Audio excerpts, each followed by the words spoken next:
Divyanshu, how are you now? My first question is for you as a caregiver. How are you now? I'm like I would say कि I'm still recovering from that phase. I have Mm-hmm. still not completely able to forget the last year which I have gone through. Mm-hmm. So it's but yeah, I'm trying to do my best and my family also. I'm trying to my best to just recover The from the loss. tragedy that. Mm-hmm. So, Divyanshu, you can start giving a brief of your journey. Um, we can start from how your mother was diagnosed with this illness and how it all started. So it was, I would say, December 2019. Mm-hmm. So when we got her first symptom, like Mm-hmm. uh, she was, she started early, prior to that she was having somewhat of headaches, like normal Mm-hmm. headaches, as like so.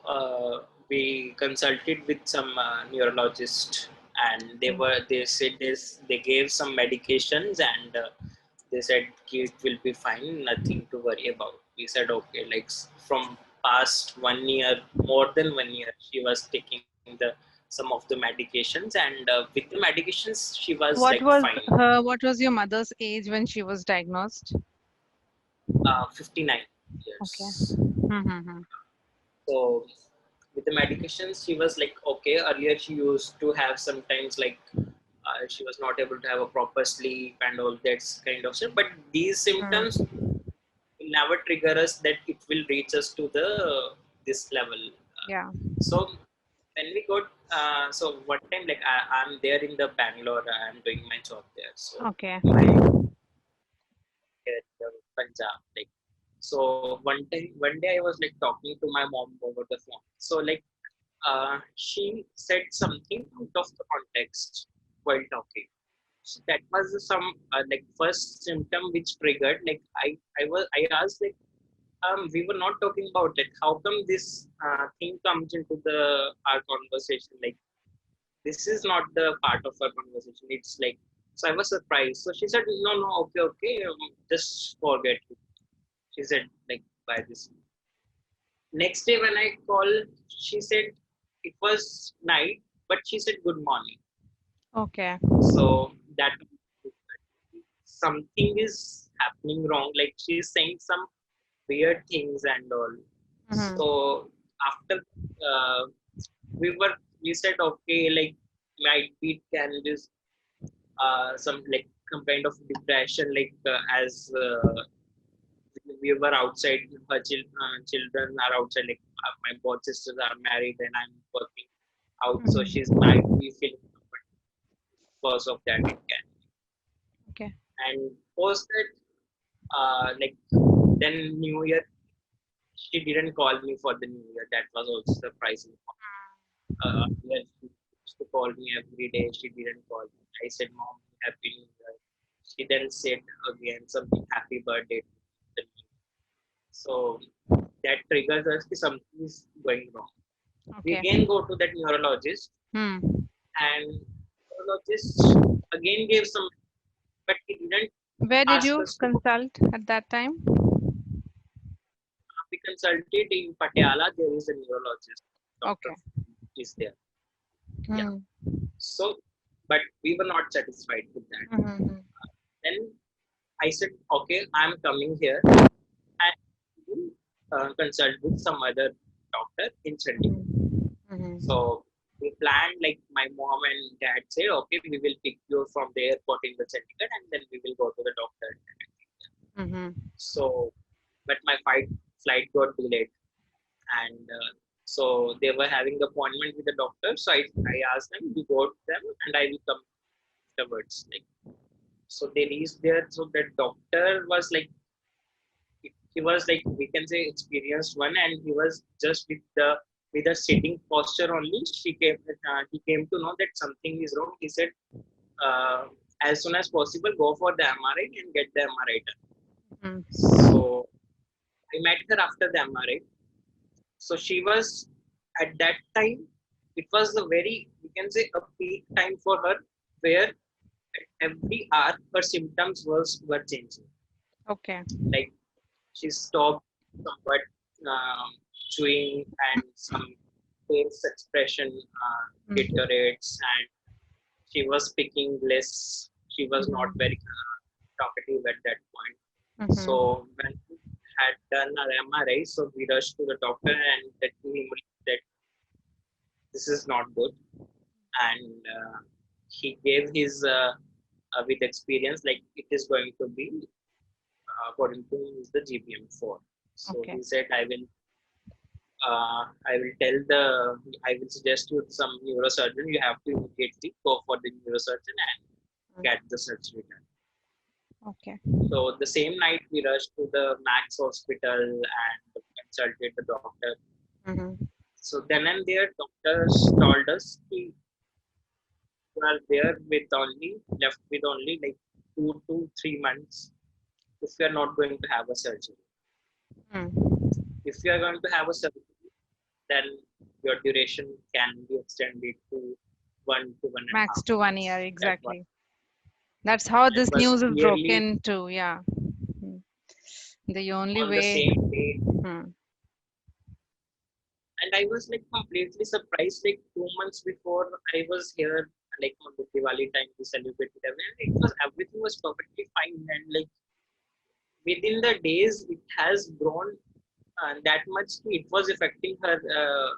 Like a single minute was very important for us that time. Exactly. Mm-hmm. Sadly, like my in those days, my grandfather also passed away because Hmm. of some illness. Okay. So before earlier, we were also thinking like there can be some kind of depression or sadness because of that Mm. news also. Mm. But when it was diagnosed, so the doctor said this is much more important. Mm. Even if you are not going to attend the rituals, that will be okay. But Mm. you have to do the surgery tomorrow or day after tomorrow. So then again, we consulted some more doctors, like from where we have to do the surgery, and also then we find decided we will go for a surgery in the hospital and for his Mohali. Mohali. Okay. And So like like, did you discuss this with your mother? I would say she didn't. I didn't discuss with her, but at that point she was as she was less talkative at that point. She was not Mm-hmm. speaking. She was speaking very at that day. So she asked me one thing, like Mm. my father and one cousin was there in the doctor's room, and I was sitting outside with my mother. So Mm. I was like standing near the door and like trying to listen the conversation what doctor and they are doing. So she asked me like, "Are you listening to the conversation?" So I said, "No, mom, it's okay. They are just checking the reports." And so that Mm. was the last I had with my mother. After that, it completely affected her speech. She was not Okay. able to, like the location of the tumor was in the left frontal lobe of the, Left frontal. Okay. yeah.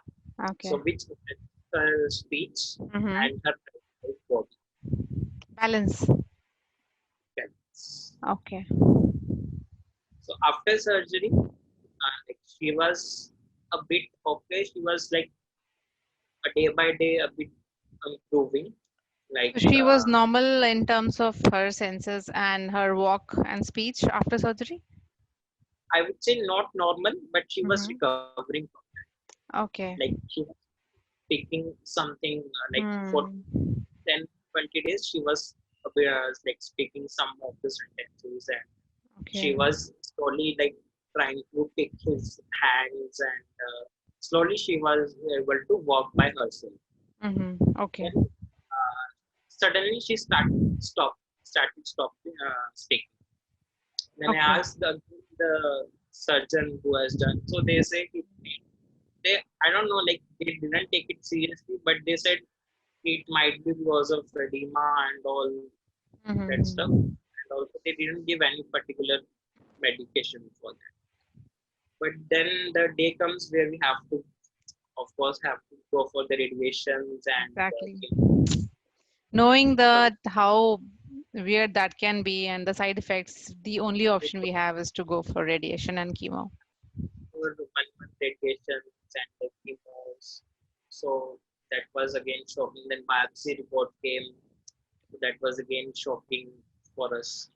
But Hmm. uh, luckily, means So one thing. glioblastoma grade 4, it was confirmed after surgery that Surgery. it is grade 4. Hmm. Okay. Okay. So how did your family react to this thing when it was disclosed that this is what is GBM? I mean, doctors, we know how they disclose this to us. Like, you're gone without any hope. We are left with no hope. So, how was your reaction? How did you tolerate that? Like at the time of the surgery, uh, it is a very high risk surgery. Anything Mm. can happen. Doctor told us this thing.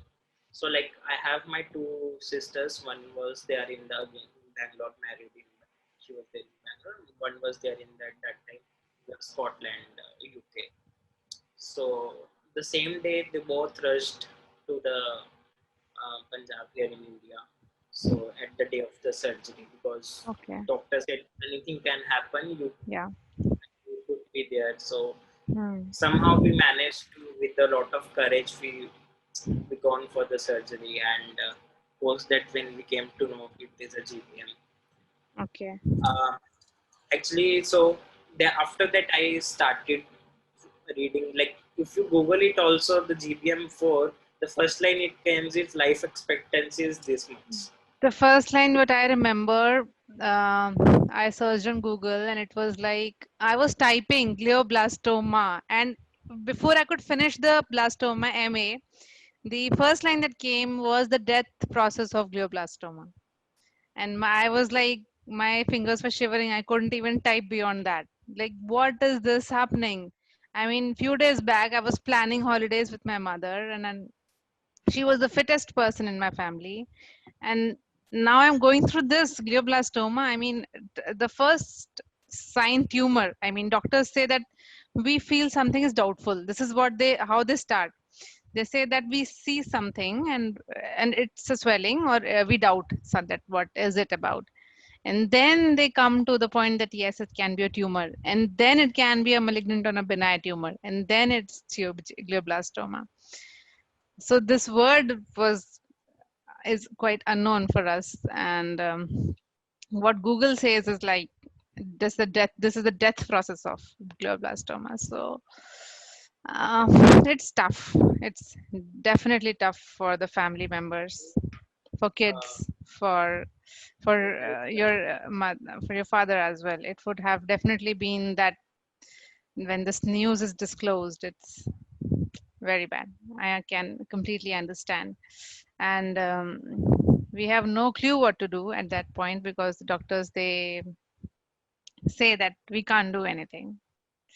So Divyanshu, after that, after chemo and radiation, how well did she tolerate these? What side effects, and how did she manage, or how did you all manage all the side effects of your mom? so first thing was ki, for us to do the radiations, the Hmm. hospital where we have to do the radiations was near to our place. That was, I would say, ki, a lucky thing. Like one thing was a little bit of in our favor. We thought ki, okay, we don't have to worry about the stuffs, ki we have to relocate somewhere and then do this, because this is a continuous process for daily radiations and all. So it was near to our place, like Tata Memorial is there in Listen Road, Punjab.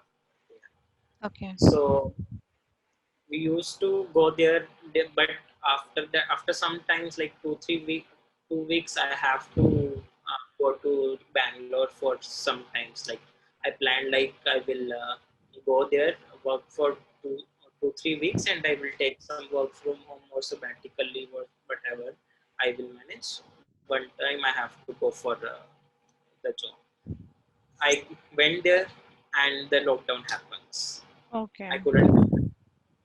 Mm-hmm. And at my place, like with my mom, my immediate family member was only my father. Hmm. Means I have my cousins and all the relatives around us, but yeah, my father was the immediate um, Hmm. caregiver. Caregiver with her.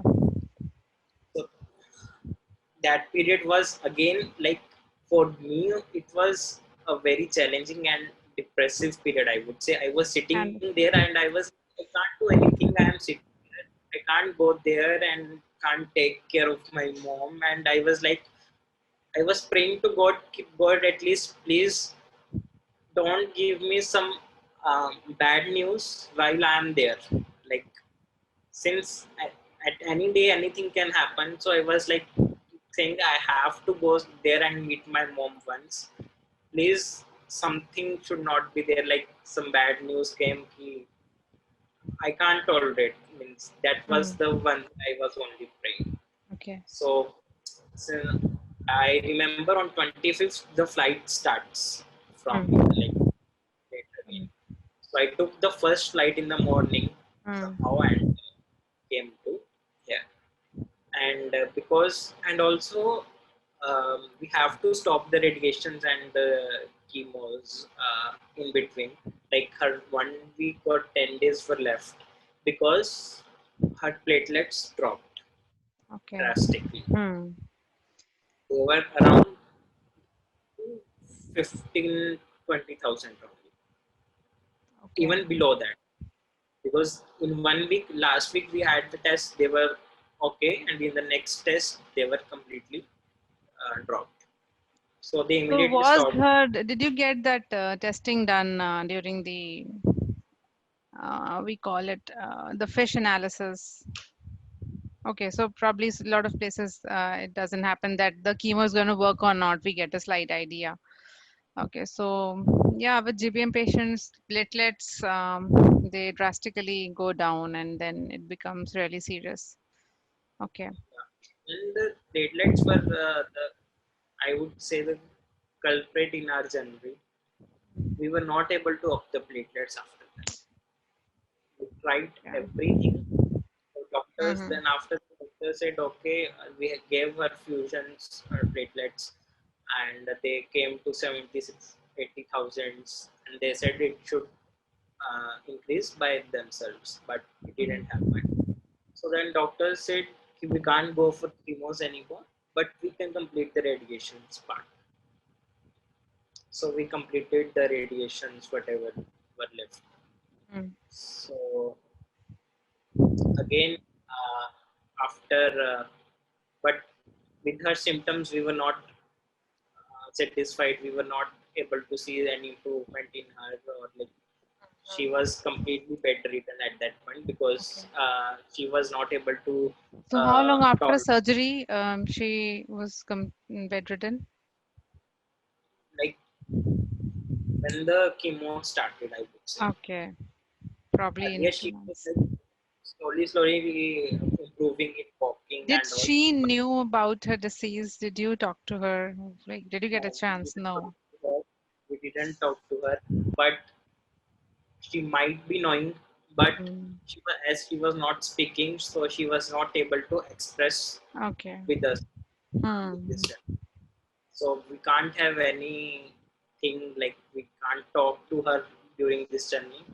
Hmm. But I always tried that she should not know, and I always tried to encourage her to, but she was like, I would say ki, she was like, when sometimes there is a breakdown, where like sometimes by sitting to her tears came out, like sometimes my father sits sadly, so she was or not able to speak, but she with the gestures she said ki, means I'm why are you fine. sad? I'm fine, don't worry. So that was like motivation for us also. Like she's battling with a very confidence. So why can't we? So, but yeah, she deteriorates with the chemos. So we didn't We continue. fought hard, but I mean, this disease is weird. It This takes is away a lot. the So, Divyanshu, yeah, you did your best to take care of mom, you, your father, your family. Who was there to take your care? How did you take care of your emotional well-being and your own self in this tough time? What drove you? uh, I would say कि emotionally I stood by myself only, because I have to make my father also strong for this, because he also has, um, we say, a very fragile heart. Um, so never cry in front of him or my mother. So whenever I was there in alone, then only I cry every time. I would say it was a best. I have done best for myself, but if I am satisfied with my journey I have gone through, like I have done for my mom, I would Okay. say. So how has your life changed after cancer, after battling this? Life was like, it is completely a second phase of life. We would say कि if we uh, turn the point, it was like that. Like my life turned like that only. कि completely changed. There were a lot many thoughts going. Like I can, if I can, if someone tells me no, okay, um, even some like some religious thing or some other thing, like you can do some astrological things, and that also I believe, and I do whatever I can do. Like even the medication part was there, so I was trying Mhm. to make the, wherever the treatment is possible I can get the medicines for her. And also people say the nutrition should be the best for the patient, cancer patient. So Mhm. um, we tried everything with whatever I study. Like I used to study daily. Like earlier I used to like swipe the Instagram um, in my normal life. Those days I was swiping the groups and articles, reading articles. I forgot about every like social media apps I was using. Like I was using Facebook, because I was the part of some GBM groups from where I get to know some information, what to do, how to do, and all that. Mhm. So it was like completely a change. So we tried also homeopathies and Okay. Ayurvedic also. Hmm. Yeah, that's what my next question was, that when it comes to alternative treatment, so did you get the right information at the right time, and were you struggling to get information? Because I actually did. I struggled a lot to find the right information, and I think we were late in doing a lot of things, because at that time, now if I say now I think a lot of people are well connected, people are talking about it, but 3.5 years 4 years back, people were not ready to share that they have a cancer patient at home, and we were not getting information, what to do, how to do homeopathic, how much, from where. So, yeah, in my case, I think I started my mom's homeopathy treatment in her when she was in her second year, after her skin surgery. I wish I could have done this before. She was doing pretty well, but these are the small little bits and pieces that remain in our heart somewhere. So that's why my question goes to you, that what what do you think lagged in your case, like some right information or doctors or facilities? I would say ki, uh, first was the lack of information was there for sure. Like for the initial days, I was like searching over the internet and reading the articles. I've seen some YouTube videos. That's it was, but it was not giving you the like proper direction where to go. Like there are a lot many stuff from the internet, right? Hmm. So then I somehow get to know about some WhatsApp group from a Facebook group. Like there is a WhatsApp group for Yeah, that. yeah, yeah. If I'm I not, know. I get to know after reading your name, you have created some like drive there, right? Yeah. Uh, yeah, so when I joined a group, there I used to have, I read every file that was there in the drive. It was like uh, managed stuff was there, so I was able to get some of the things like, okay, so these things people are approaching with. Hmm. So with time, like I have gone through that WhatsApp chats, like previous histories also, last past 2 3 chats of people, but they have gone through not. Hmm. So um, You would also have connected to similar patients and to get to know what they're doing. yeah, so yeah, I connected people like how they are doing, how they are managing. So that was something like it was, it also helped me also Mm-hmm. to be a bit more emotionally stable, Mm. because it gives you some motivation. Like people are also struggling for that and they are doing their best, so why can't you do Mm. so? Actually, this is where the motivation comes from when you see people in a similar situation, uh, Yeah, fighting, trying to get out of it somehow. And we have examples of survivors in front of in our network now. So a lot of people have been doing good with GBM, and and for some, like, disease is really in its worst state, so at times we can't do much. So yeah, all these things have been there. So yes, coming on to your changed outlook now. So now, um, how do you take care of your health and your family, and how it has changed you more in terms of so um, having a healthy life ahead?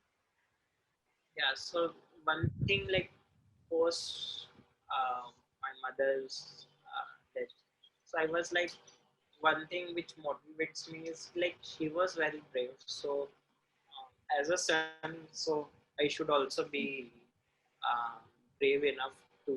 So it is.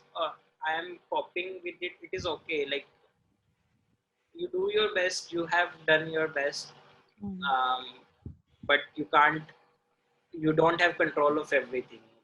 What Yeah, will happen? It will happen.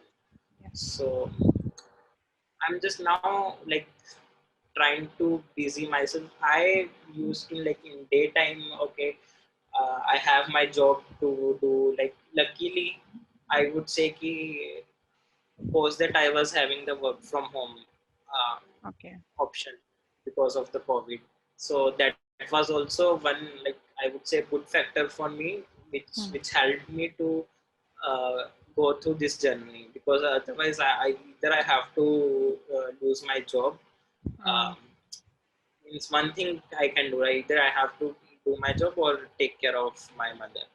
So because of the work from, I was able to manage uh, both the things.